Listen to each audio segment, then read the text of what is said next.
Shabbat Shalom, guys. And a whole bunch of y'all understand exactly what that means. Some of you may not. Today it's Friday afternoon. It's what some would term Erev Shabbat, or it's as the evening is approaching. Depending on how you understand the day, maybe we can discuss that a little bit later on based on some things that I understand from Scripture. But one thing that we know, that the Shabbat is coming, okay? Many of you on my channel have been following me for a while, and you have looked at what Scripture says, you've looked at what Christendom says, and you know that what they say isn't what the book says. It isn't what the Word says. And so you've done your due diligence. You have spent time studying through the Old Testament. Now, I don't believe there's an old and a new. I think there's one. It's one book. It's one story. It's one revelation of God. But you've looked in there and you looked at the front of the book, all the foundational stuff, and what you found written among the words of Moses, or what some would call the Torah. You have found that not only is polygyny never condemned, there are actually places that it's required, and there are circumstances under which there's no other option, and a man must follow through with what his actions were. Otherwise, he actually does commit sin by not walking in polygyny. But in going through what you've studied, and finding out that Christendom is wrong, or their doctrines are wrong, and Scripture is true, you're kind of at a place now where it's like, can I trust the church?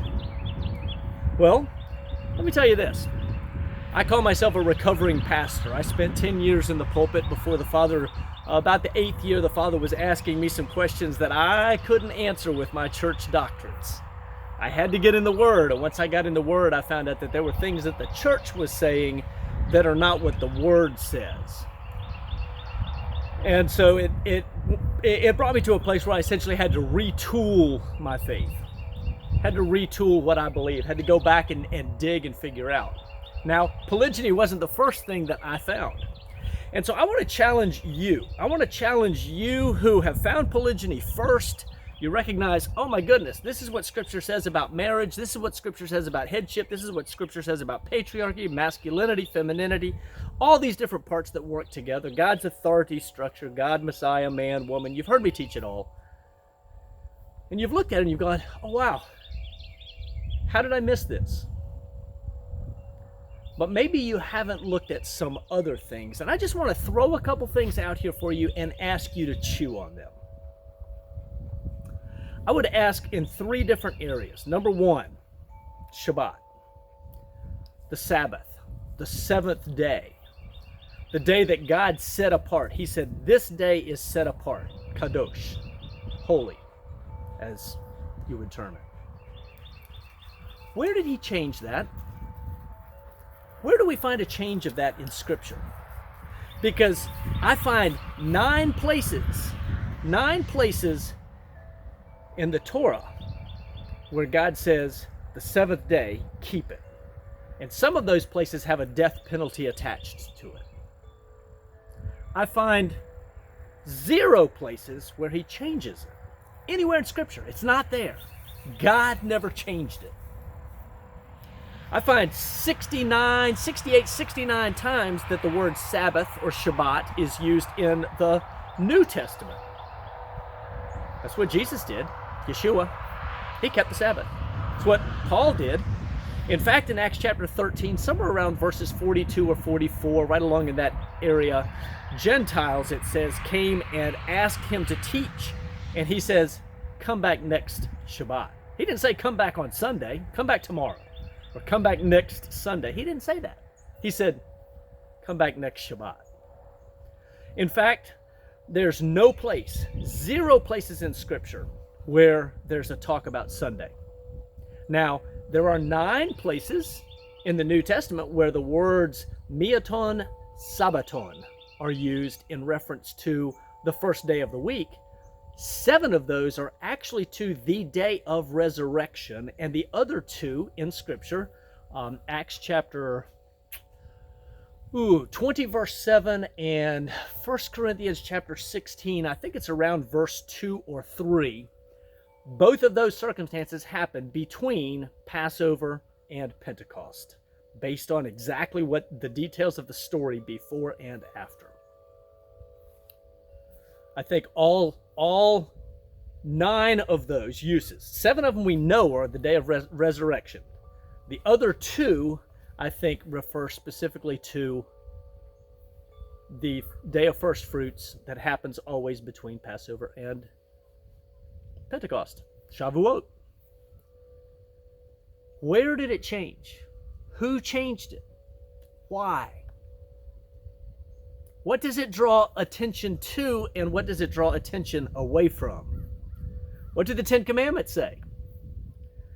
Here's the point. I want you to go do the study. I'm not going to give you all the answers there, but I'm going to tell you, if you go do the study, you will find that the Sabbath, the seventh day, has never changed. In fact, Isaiah 66 tells us that after the day of the Lord, after the earth is judged by fire and sword, they'll go up from Sabbath to Sabbath to the Lord. You'll find it there. So that's one, Sabbath. Go test yourself. Go check. If they were wrong about polygyny, is it possible that Christendom is wrong about the Shabbat? Is it possible? You go do your due diligence. Another one, let me ask you about. In Christendom, when I was raised, I was brought up in a Christian home. I was in the pulpit. Like I said, seminary trained in the pulpit. Celebrated Christmas and Easter. That's actually the first one that got me. Because I started to realize neither one of those ever appear in Scripture. There are a lot of good justifications, a lot of good scriptures that they'll kind of use to point to that. But if you go to Leviticus chapter 23, God says, "These are my feasts, my holy days." And he says 4 times in Leviticus 23, he says, "You're to keep these 7 feasts throughout your generations in all your dwelling places forever." Or perpetually is maybe what it says in your translation. It's still throughout your generations. It's still all your dwelling places. It is still inside of the forever window. There's no place, zero, none, nada, you won't find it anywhere in Scripture where anybody celebrated Easter or celebrated Christmas. In fact, we're nowhere ever commanded to celebrate God's the birth of Yeshua. We're nowhere told to celebrate the birth of Yeshua. However, I believe, if you do your study, that is probably in connection with Sukkot, the Feast of Tabernacles. He tabernacled among us, and the 8th day is called Simchat Torah, rejoice in the Torah, the Word. And he would have been circumcised on the 8th day if he was born on the first day of Tabernacles, which is, I believe, the way it worked out. But here's the point. Where did Christmas come from? Who invented it? Why is it here? What pagan elements does it incorporate? Go do your due diligence. Go do your research. What does God say he will bless you for keeping?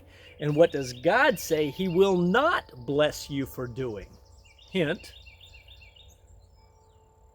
doing things in pagan ways, the way the nations do it. If you study the roots of both of those holidays, now I think the King James uses the word Easter, but if you look at the Hebrew behind it, the Greek behind it, you will see the word Pesach or Paschal. Yep, that's exactly what you'll find. It's actually a Hebraic word that is written into the Greek text. Yep. The third one that sometimes people have a little more challenge wrapping their mind around is food. And yet, food, God defines for us in Leviticus chapter 11 what is food. And he says, these things are an abomination to you. And he lists a lot of things there that are not so good to eat, like vultures and hawks and catfish and skunks, all that kind of stuff. But he also lists swine. He's very specific about swine.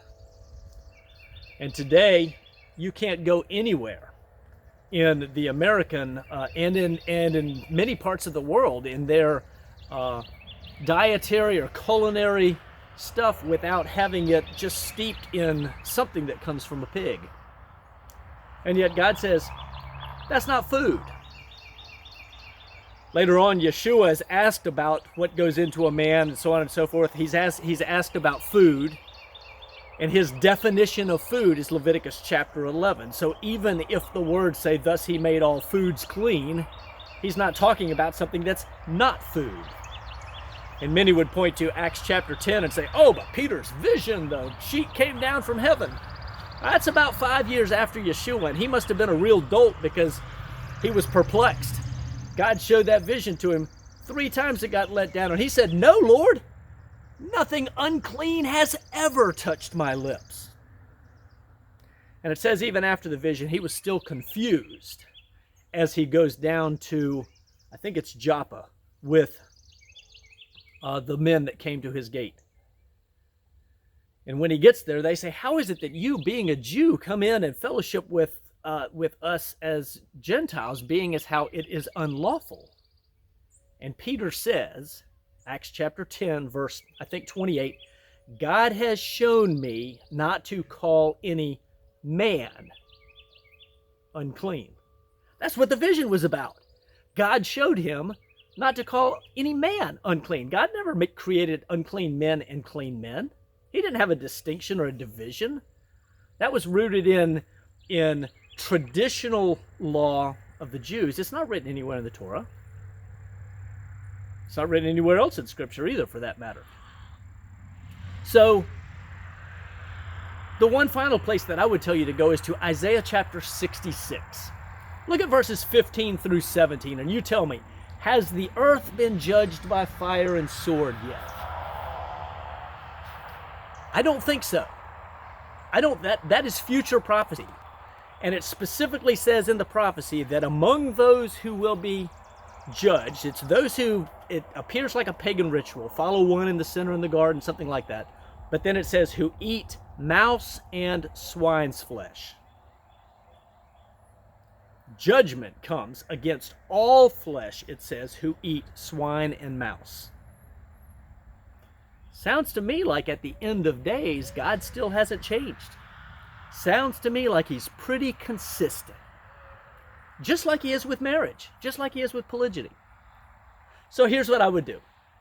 I would bid you a Shabbat. The sun is setting in the far west. We're not there quite yet. It's getting close. You can see by the long shadow. It's time to rest.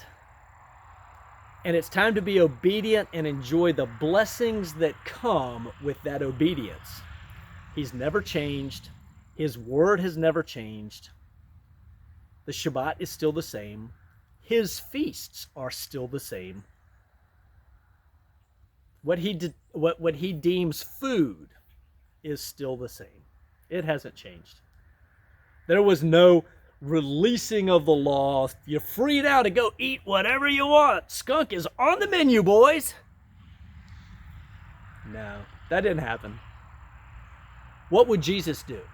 Everybody wants to wear those bracelets. Now mine is different here. Mine's actually got parts of the Shema. It actually has Yeshua when they ask, what are the 2 great commandments? And he says, love the Lord your God with all your heart, soul, mind, and strength, and your neighbor as yourself.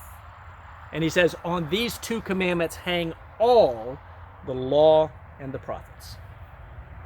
What would Jesus do? He would be keeping Torah. He would be keeping Shabbat. He would be eating clean. He would be keeping the feasts. And he would be avoiding pagan things in pagan ways. So I would challenge you. You understand marriage. You look at marriage and you see that in Scripture. But I would challenge you to go study the rest of the Word, because maybe marriage isn't the only thing that the church got wrong. So I bid you Shabbat Shalom. For King and Kingdom, I bid you Shalom.